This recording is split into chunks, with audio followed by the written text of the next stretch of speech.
Well, in other news this morning, a fire that happened in Flour Bluff last week has been a cause of concern for many of the people who live there. Sunrise reporter Chelsea Torres is in Flour Bluff this morning. And Chelsea, while this was not a particularly big fire, it does, of course, point to a much bigger issue. Yeah, Mike, it really does. You know, the fire started right here in this pathway behind me. And again, you said a bigger issue, which is the fire department says that this fire wouldn't have really been that big of a problem if it wasn't for illegal dumping. Last Thursday, a small fire began off of Yorktown and Waldron. Like somebody was burning insulation off wiring, so it was intentional. What surprised the NUECES County firefighters in Flour Bluff was not the fire itself, but the area it was surrounded by. Oh, what a mess.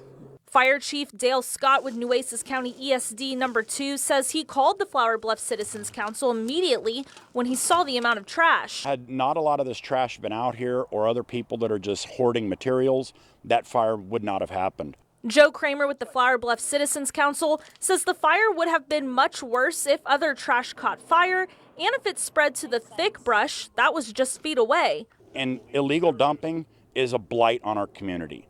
It's something that we fight to make sure that it doesn't turn into an ugly situation. KRAMER says illegal dumping decreased when litter critter was consistently active in the area. He hopes local residents refrain from illegal dumping for the safety of the Flour Bluff community.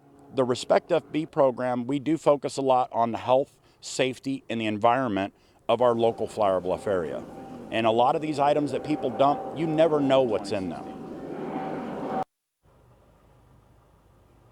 So we reached out to the city of Corpus Christi, and they actually say that this area is private property and that code enforcement has been informed. They also told us that litter critter will be out in the Flour Bluff area about 4 times this year. And get this, just last year through litter critter alone, Flour Bluff had over 50 tons of brush, bulky items, appliances, and tires that were collected. Mike, back to you.